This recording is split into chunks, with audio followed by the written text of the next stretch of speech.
as lightning bolt and thunder peal followed one upon the other, it seemed that God was writing his name in fire upon a trembling sky. The rain fell in torrents, hurled this way and that by a screaming wind. In the brief intervals of silence, the overawed church bells could be heard tolling their melancholy prayers for the dead. The two boys to whom the scholar had spoken were in the second story of the church tower.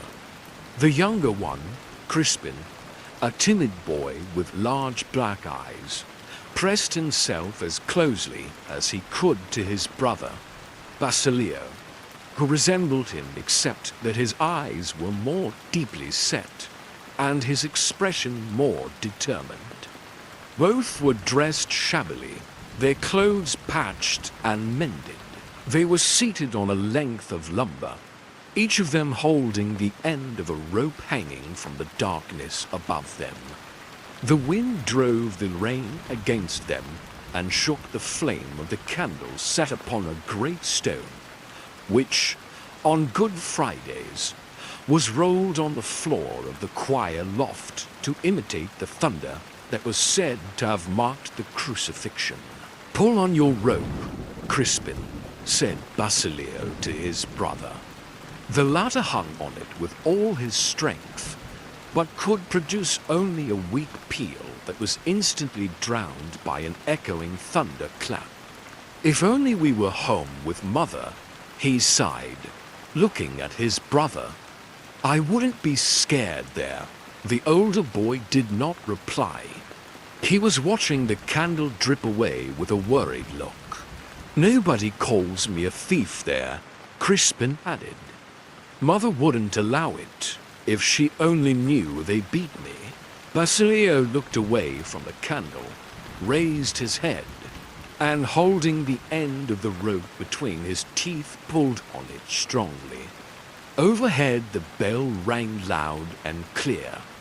"We're not going to live like this all our lives, are we, brother?" Crispin went on. "I wish I were sick at home. I wish I'd fall sick tomorrow. I wish I were sick a long time. Then Mother would take care of me and wouldn't let me come back here. Then they wouldn't call me a thief, and they'd have to stop burying me. You could fall sick, too." "No," answered Basilio. "Then we'd all die. We wouldn't have anything to eat, and it would break Mother's heart." Crispin fell silent. After a while he asked, "How much will you make this month?" "2 pesos. They've fined me 3 times. Pay what they say I stole." "Do pay it, brother. Are you crazy, Crispin? Mother wouldn't have anything to eat. The head sacristan says you stole 2 ounces, and 2 ounces are 32 pesos. The younger boy counted 32 on his fingers. 6 hands and 2 fingers, he reckoned thoughtfully. 1 finger, 1 peso. 1 peso. How many coppers? 160. 160 coppers. And how many are 160? 32 hands, said Basilio. Crispin stared at his fingers. 32 hands, he echoed. 6 hands and 2 fingers, and each finger 32 hands, and each finger of the 32 hands a copper. So many coppers, you couldn't count them in 3 days. And if you really had them, you could buy slippers, a hat to wear when the sun is high, an umbrella for when it rains, food, nice clothes for you and Mother. I'm sorry I didn't steal it after all." Crispin, his brother, reproved him. "Don't be angry. The parish priest said he would beat me to death if the money wasn't found. Well, if I had stolen it, I could give it back, couldn't I? And if I didn't give it back, and they killed me. Then at least you and Mother could have some clothes, couldn't you? I wish I'd stolen it. Basilio silently pulled on the rope, and then replied with a sigh. What I'm afraid of is what Mother will say when she hears about it. She give you a scolding. Do you think so? Asked the youngster, taken aback. But you'll tell her they beat me up, and I'll show her my bruises, and look at my pocket. Why? It's full of holes. I've only had 1 copper, ever. I got it for Christmas, but the friar took it away from me yesterday. I've never seen a more beautiful copper. Mother won't believe it. She won't believe it. If the trier tells her so, ... double quotes. Crispin began to cry and sobbed. Then you go home by yourself. I won't go home. Tell Mother I'm sick. I'm not going home. Don't cry, Crispin, said Basilio. Mother won't believe it, so don't cry.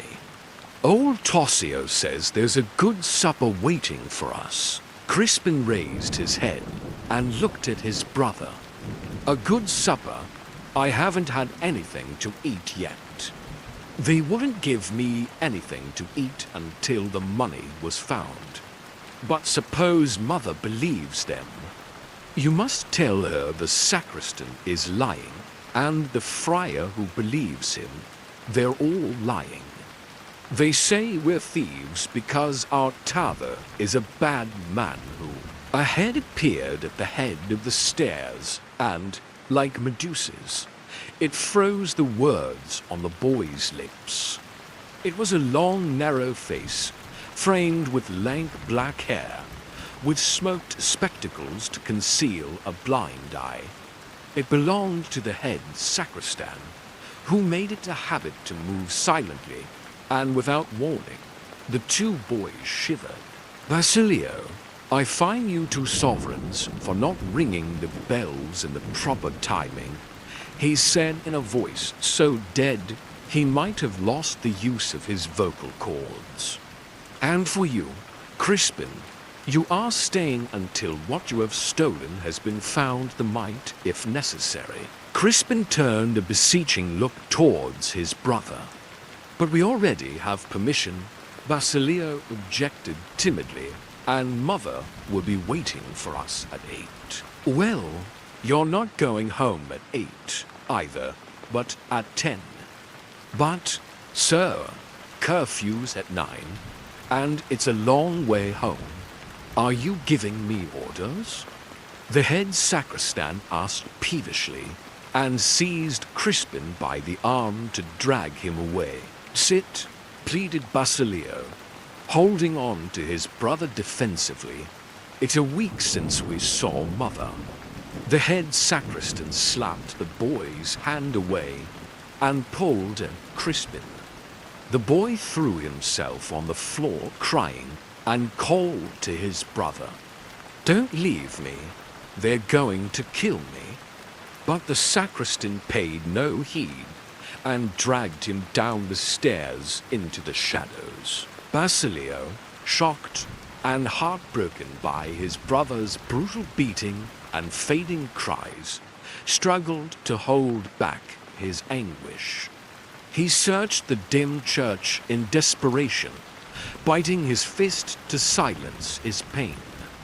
Climbing the bell tower, he untied the ropes, tied them together, and lowered himself into the darkness. Moments later, two gunshots rang out in the town, but no one reacted, and an eerie silence returned.